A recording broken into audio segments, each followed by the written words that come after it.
मित्रों नमस्कार, मैं हूं राकेश कुमार। आप देख रहे हैं मत अभिमत। मित्रों, एक फिल्म थी, बड़ी अच्छी फिल्म, मार्मिक फिल्म, यादगार फिल्म, अमर प्रेम। और उसमें राजेश खन्ना हीरो थे, शर्मिला टैगोर हीरोइन थी। और एक गीत था बड़ा दिल को छूने वाला कि माली जब बाग उजाड़े तो उसे कौन बचाए। बात कुछ ऐसा ही है। राजस्व एवं भूमि सुधार विभाग में जो माली है वही बाग उजाड़ने पर लगा हुआ है। अंचल कार्यालयों की स्थिति आप जानते हैं और इसको लेकर तमाम तरह की खबरें आती रहती हैं। जो मंत्री हैं, राजस्व एवं भूमि सुधार मंत्री दिलीप जायसवाल जी ने भी कई बार खुले मन से इसका खुलासा किया। सर्वे के दौरान ही आपने देखा होगा कि कितना हंगामा हुआ, लेकिन इंतहा तो तब हो जाता है कि भगवान को भी बेच दिया जाता है। जी, एक बड़ी घटना, एक बड़ा घोटाला सामने आया है और यह घोटाला है मुजफ्फरपुर का। मुजफ्फरपुर में एक राजस्व कर्मचारी ने भगवान के नाम से जो जमीन था उस जमीन को बेच दिया। उसकी खरीद बिक्री की गई और बाज़ाब्ता जमाबंदी भी कायम कर दिया गया, जबकि सरकार अपने अधिकारियों को ये कई बार निर्देश दे चुकी है कि ये जो न्यास बोर्ड के पास इतनी ज़मीन है उस ज़मीन को सरकार अपने पास ले ताकि उसका काम किया जा सके। और उसके पीछे कारण कोई नहीं है, उसके पीछे कारण यही है कि न्यास बोर्ड में जो ज़मीन होती है, जो भगवान के नाम पर ज़मीन है, उसका बंदरबांट लगातार होता रहा है। और ऐसा एक नहीं, दर्जनों घटनाएं हैं, दर्जनों मामले हैं जहां भगवान के, श्री राम के नाम पर ज़मीन है और ज़मीन बिक गया किसी दूसरे को।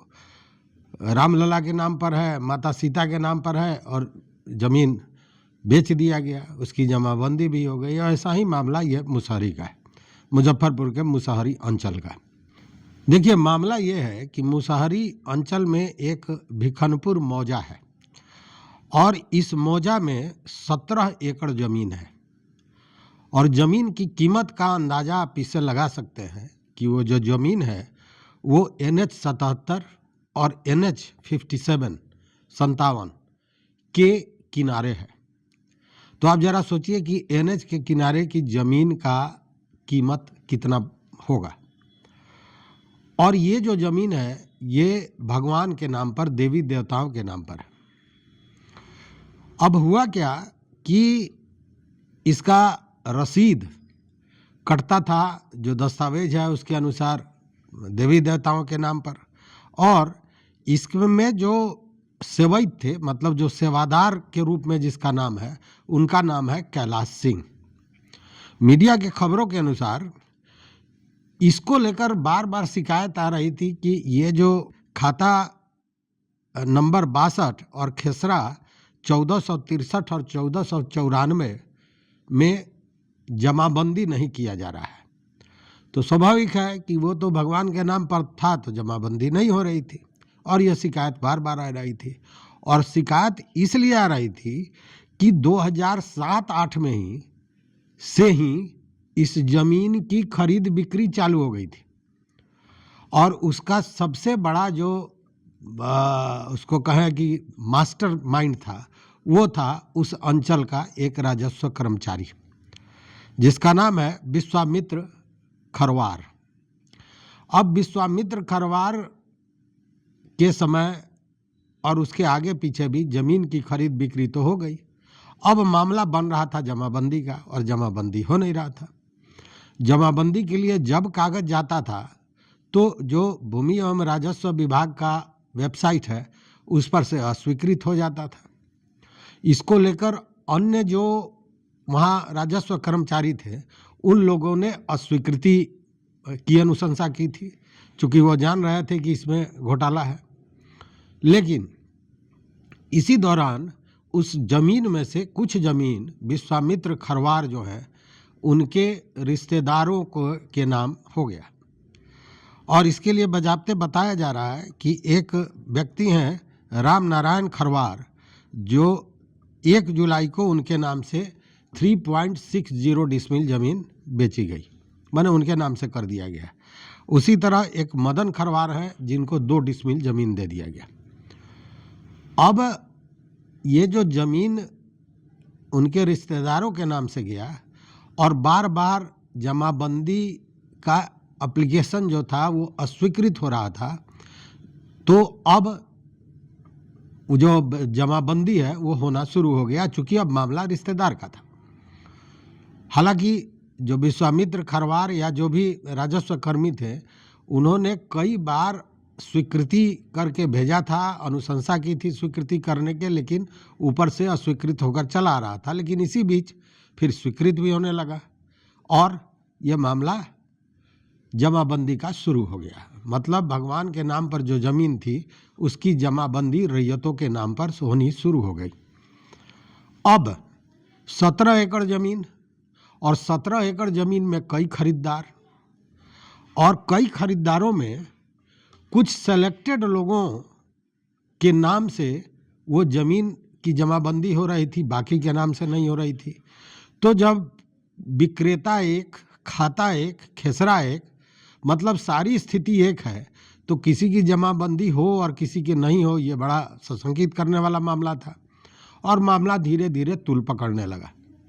जब ये मामला तूल पकड़ने लगा तो वहाँ के जो मुखिया हैं, देखिए ढिठाई कि कितना ढीठ वो राजस्व कर्मी रहा होगा कि जिस जमीन की जमाबंदी की अनुशंसा स्वीकृति अनुशंसा करके वो भेजा, उसको कई बार अस्वीकृत कर दिया गया, उसको भी बार बार करते हुए उसने इस काम को करा लिया। और इसके चलते तत्कालीन जो उस समय रहे होंगे अंचलाधिकारी, वो भी शक के घेरे में है। अब देखिए ये जो मामला है, इसको लेकर पूर्व में रहे सीओ लोगों का भी कहना है कि हम लोग के पास भी आया था, हम लोगों ने भी उसको अस्वीकार कर दिया था। लेकिन इसी बीच इस कब्जेवारी को लेकर, मतलब इसको तो कब्जेवारी ही ना कहेंगे कि ज़मीन भगवान का जबरन खरीद बिक्री हो गया, जमाबंदी हो गया, रैयत के नाम से कर दिया गया। तो ये जो खरीद बिक्री हो रहा था, ये जो कब्जेवारी हो रहा था, इसको लेकर वहाँ के मुखिया उमाशंकर प्रसाद सिंह ने मुख्यमंत्री नीतीश कुमार को एक पत्र लिखा।